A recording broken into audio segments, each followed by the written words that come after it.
It was May 4th, 2022, a seemingly ordinary day that quickly turned into a nightmare. 22-year-old Savannah Hale vanished without a trace from Shreveport, Louisiana. The only clue? A single cell phone ping from a grocery store parking lot. Since then, her case has spiraled into a web of uncertainty, broken leads, and unanswered questions. This is the story of a young woman who disappeared under mysterious circumstances, and the community that refuses to give up on finding her. Savannah was more than a missing person. She was a daughter, a sister, a college student, and a friend. Her sudden disappearance shocked everyone who knew her. It wasn't like her to just walk away, especially not without telling someone. That fateful morning, Savannah's digital footprint revealed a heartbreaking trail. Her final cell phone location was logged at a grocery store, just moments before her phone was powered off. But prior to that, Savannah had sent disturbing text messages to her sister, boyfriend, and a friend back in California. One message read, "I'm really sorry. I love you. I can't do this anymore." Another piece of digital evidence was a screen recording she had sent to her boyfriend, footage of her going through his phone, discovering he'd been talking to another girl. It was a moment of betrayal that may have been the final emotional blow for Savannah. Investigators quickly began to piece together a timeline.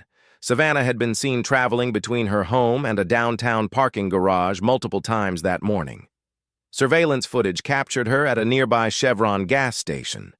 But the last digital trace of her existence, the cell phone ping, was near that grocery store. From that moment on, everything stopped. Her sister Kirsten was quick to take action. She accessed Savannah's Google account and traced her activity. It appeared Savannah never went farther north than her home, or farther south than the parking garage. It was as if she had been moving in circles, battling something internally that no one saw coming.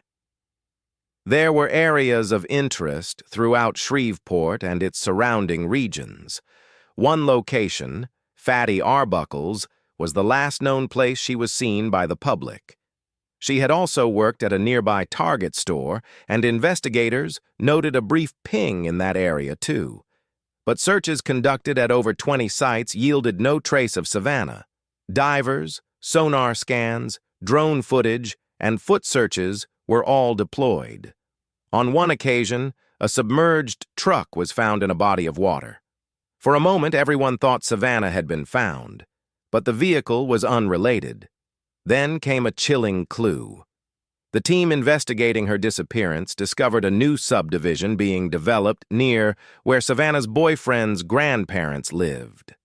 When zooming in on more recent satellite maps, a previously inaccessible pond behind the subdivision came into view. The road to the pond hadn't existed when the search began, in 2022. But satellite imagery from May 8th, just 4 days after Savannah vanished, showed a completed road leading straight to the pond. No gates, no fences. Total access.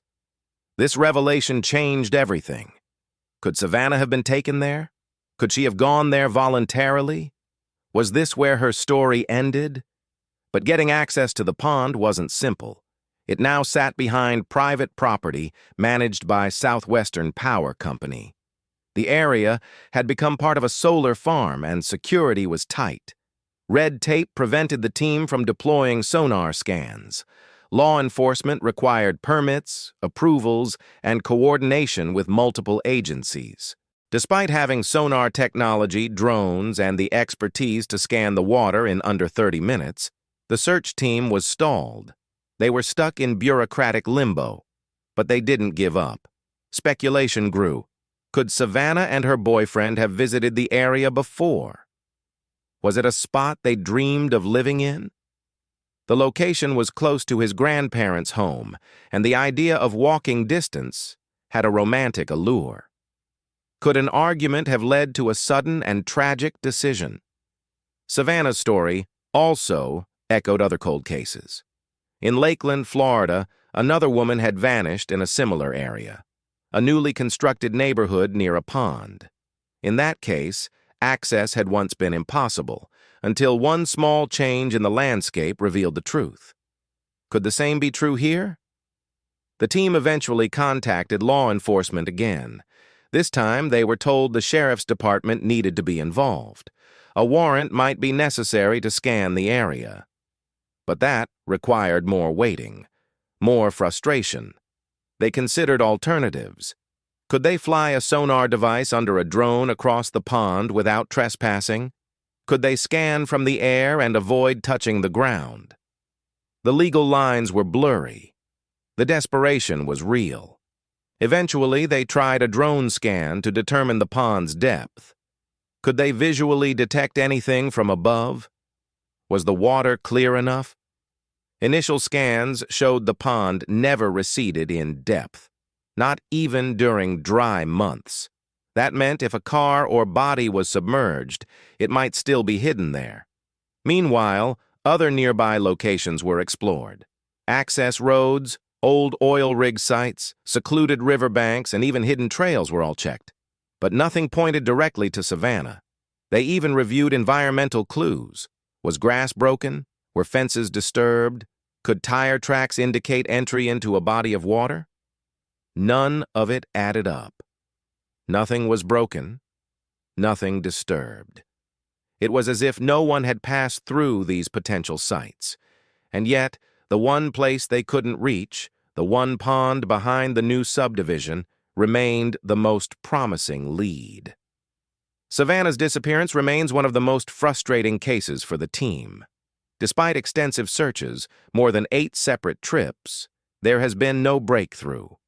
No Savannah. But they refuse to quit. As time passes, families like Savannah's cling to hope. Hope that one day someone will find the missing clue. Hope that the red tape will be cut. Hope that Savannah will come home. Until then, her case stays open. Her memory remains alive. And the search continues. This is Wanted, the Untold Files. If you have any information about Savannah Hale's disappearance, contact Shreveport Police Department or the National Center for Missing and Exploited Children. And remember, someone, somewhere, knows something.